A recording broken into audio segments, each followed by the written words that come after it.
Udyr, the Spirit Walker.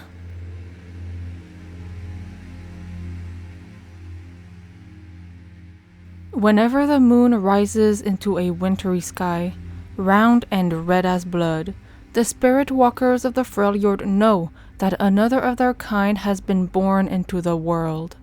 One attuned to wilds in the land, one who walks within and beside the spirit that best matches the shape of their heart. On the night of Udyr's birth, there was nothing in the crimson moon that suggested anything different than that. Nothing that would suggest Udyr was already the most powerful walker to ever live. Every being has spirits, whether person or beast, plant or animal, dead or alive, or deathless. But unlike his brethren, Udyr's power of spiritual connection was not limited to one type of spirit. He could hear them all. The needs and wants of everything around him constantly flooded his mind, making it impossible to hear anything above their roar. His parents did not know how to help him. Their war mother sent for other spirit walkers to train the boy, but each said the same thing. Spirit walker training focused on opening oneself, not closing oneself off. The first time Udyr tapped into his power with purpose was the night the Frost Guard came for him. Young Udyr, terrified, hid in the forest. He did not expect to feel the life ripped from everyone. His entire tribe slaughtered in an instant. Howling with sadness and rage, Udyr took power from the spirits of the forest. With a swipe with his claws and a beating of his wings, he brought the mountain down on the Frost Guard.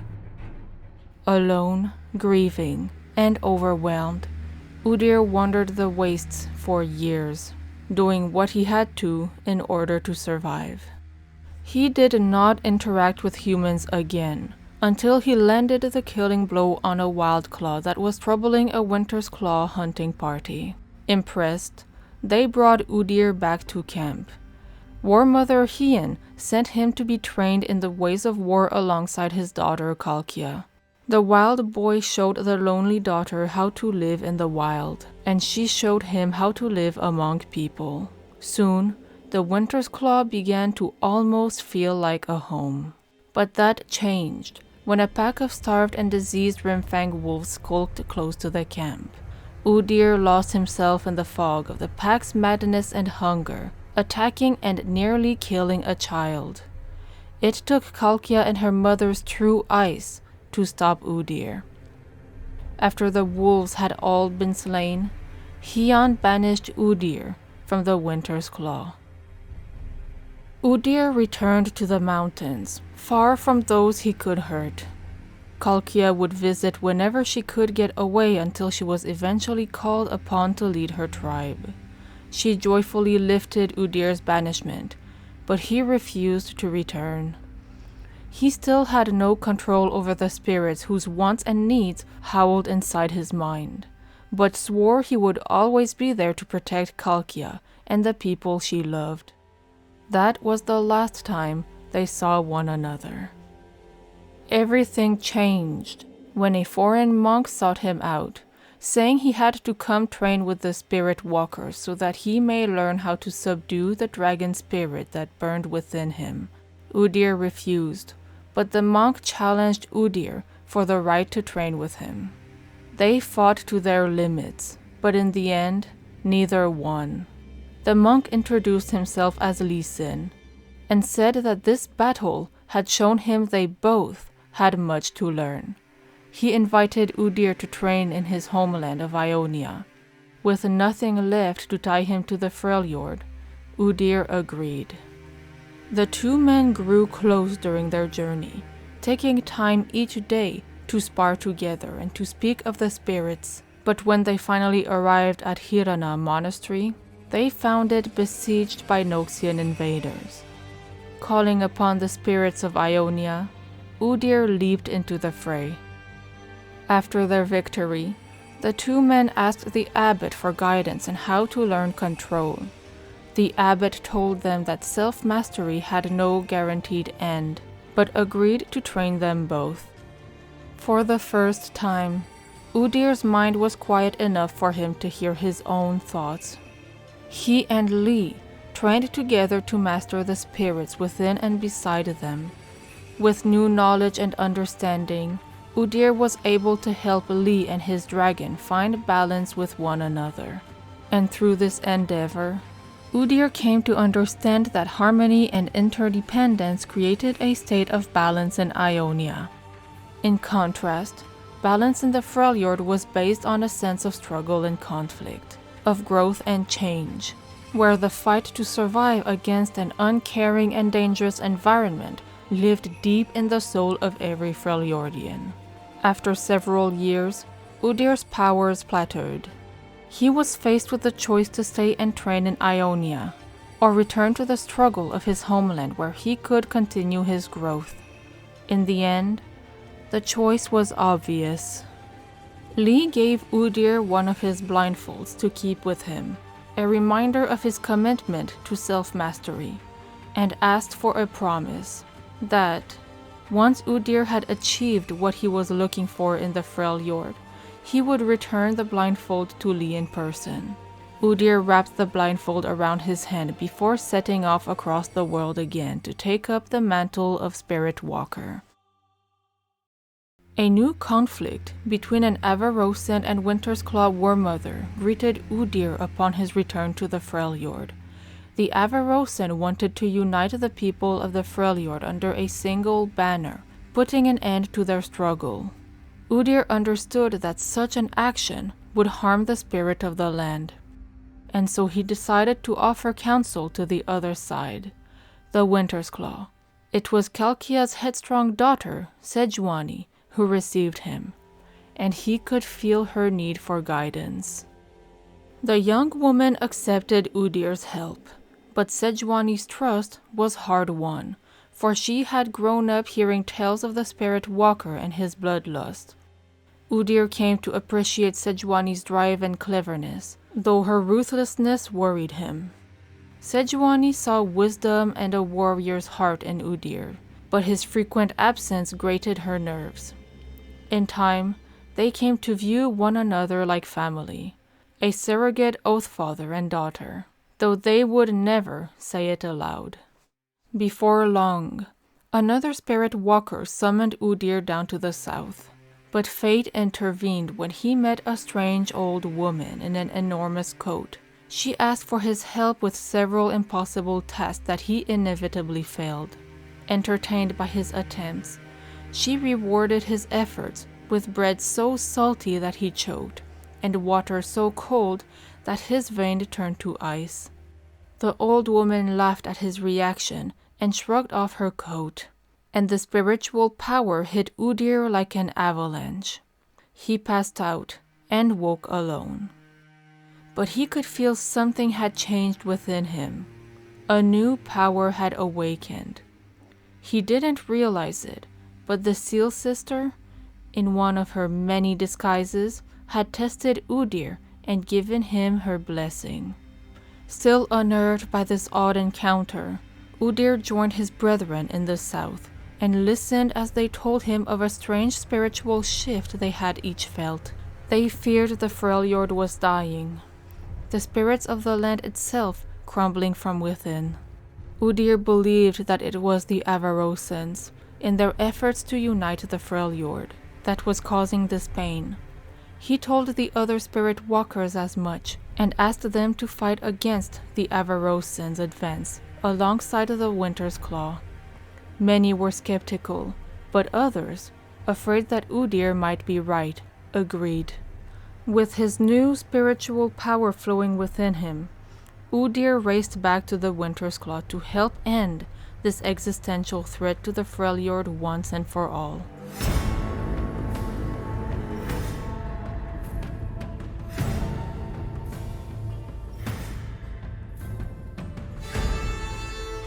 A Walk with the Voices by Michael Luo. Far above, Udyr heard the cries of an eagle riding the gale, Its voice was strong, confident, but not close enough to get in the way of his own thoughts. It was a relief to feel this human. The voices were never silent, but Udyr knew not to be ungrateful. Even a moment's reprieve was rare. I can hear myself breathe, for now at least. Today he walked alone. He hiked up the mountain slopes, a chill wind following him, carrying away his lingering memory of Ionia's ethereal beauty with every gust. The monks at Hirana had offered him a parting gift a few moons past when he left their lands, a riddle intended to guide him on his path to mastering his spiritual powers. Below winter's peak, nature's pure life essence flows, now transformed to glass. It read more beautifully in their tongue than his own, but it had not taken him long to solve. After spending months traveling with the blind monk, Udyr had learned to decipher the meaning behind Ionian speech. Reaching the precipitous eastern slopes of Winterspike, Udyr paused to gaze out at the lake before him, frozen in all its majesty. At the edges of the lake lay the bones and corpses of wild beasts, as well as those of dead shamans and priests who had come to this place months, years, and lifetimes before him. Udyr stood still, his chest bare, eyes closed, bracing against the brisk morning air. This land was my home. He looked down at his reflection on the ice. It showed the face of a man, ragged and worn from his travels. My rest ends. I hear them coming. The ice stirred, a crack at first, as Udyr saw his image splinter into disparate pieces. Soon, entire slabs broke off, drifting apart. Udyr waited, respectfully. The frigid water bubbled, slowly to begin with, and then rapidly all at once. Steam rose from the surface, filling the air with heat. Udyr took in a quiet breath, his shoulders rising to ready himself. Out of the mist leaped an ice-formed beast, carved by the land's magic and birthed from the lake. The ground trembled as it took a thundering step toward Udyr. Udyr looked up at the wild spirit towering above him, 3 times his height. The murmurs started low, soft, leaves falling on fresh snow, yet quickly they grew, bitter, restless. There they are. Grunts turned into snarls, mutters into barks, one swallowing another. Their rage seized his mind, shattering his every thought. At first, the voices competed for dominance. Elnuks, Druvasks, and others. Udyr had heard these voices within himself many times. Soon, they joined together into the shape he had most feared, the ravenous tiger. Spirit Walker, step closer. It growled. Raise your voice and show us why you have returned. Udyr only just mustered the strength to stifle a gasp. His knees buckled under the weight of the noise in his head. His hands shot towards the soil to steady his body. Straining his neck, he glared up at the savage creature, not willing to answer. The voices rose at the sight of Udyr's inaction, with the tiger roaring above the rest. You do not deserve to call the Freljord home. You are weak. Udyr braced himself as the spirit rammed its head into him, shards of its icy body cutting into his skin. Tumbling far across the ground, Udyr landed against hard rock. I must not give in. Regaining his balance, he wiped the blood off his face and forced his hands into fists. He punched his knuckles into the frosty ground, and the throbbing in his arms overtook him. veins pulsating from his hands to his shoulders. Getting back to his feet, Udyr readied himself to deflect another blow. The spirit roared once more. The strong fight. Instead, you stifle your voice and cower. The spirit charged head first. Udyr tried dodging out of the way, but his foe was quicker and stronger. As he rolled to the side, the tiger swiped his leg with its claw, spraying the spirit walker's blood across the frosted ground. Udyr knelt on his knee in pain. He felt his own anger building, but still he held back. I must not give in. The spirit loomed closer, letting out a feral cry before pouncing toward Udyr. Realizing he could not dodge in time, he crossed his arms before him and clenched his fists. Magical energy surrounded him, blocking the tiger spirit's lethal blow. The spirit slid backward. After regaining its footing, it grinned through its fangs. Its icy body crackled with vicious energy, splintering the bones of its past victims beneath its feet. Death was all this place knew. Udyr knelt on both knees now, his head down, his body pounding with pain while the spirit paced around him. He felt the ground shake with its every step. This is not the way. He gritted his teeth, their points drawing blood from his lips as he felt the ground tremble once more. The voices boomed. The weak are prey. Udyr looked up, seeing the spirit charge toward him, his eyes lusting for blood, so wide he could see himself staring back with the same lust for violence. I must embrace who I am. Golden flames erupted from Udyr's skin like wildfire, the anger coursing through his body matching the fury of the tiger spirit above him. Finally, the prey has decided to fight. Udyr roared as he rushed straight at the tiger spirit. Vaulting onto the beast's leg, he climbed its craggy surface, smashing his bleeding hands into whatever piece of ice he could to pull himself upward. The creature shook, the sharp edges of its body piercing the spirit walker's skin. Udyr screamed, relishing in his might.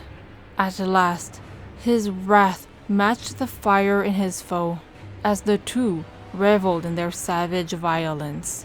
With a brutal lunge, he reached the spirit's back, trails of his blood dripping down its sides. Spirit energy surged through him, a force strong enough to drown out any pain. The voices of wild beasts clamored unchecked in his mind, the bitter cries of those consumed by the tiger and his own unbridled anger, merging as one. I am no prey! Udyr brought his fists down in a flurry of explosive blows, creating a web of cracks running down the creature's body. He clawed and slashed with abandon, tearing away at his foe. Howling in pure rage, he threw back his head and sank his fangs deep into the spirit's neck. He expected the spirit to tumble over, its body to break apart, giant lumps of ice disappearing to dust. But it was already gone, along with its voices. Had they shrieked? Had they cried? High above, he heard the eagle call. Focus. Calm. Udyr fell and staggered onto solid ground. Breathing heavily, he lay next to the lake and watched the last of his enemy vanish. Suddenly, he heard another rumbling and stumbled to his feet. The lake, as if celebrating his victory, began to thaw. Piece by piece, the remaining ice melted, raising the water level to wash over the cold, hard land. Remembering the ritual he had repeated countless times at Hirana, Udyr limped forth. Cupping his hands, he splashed cool water across his head, shoulders, and back, rinsing his wounds clean. Then, gently, he took a drink. He stared at his reflection, seeing a man looking back, wounded, tested, alive. I am who I am. Udyr heard only the sound of flowing water, and yet he did not smile. But this fight is far from over.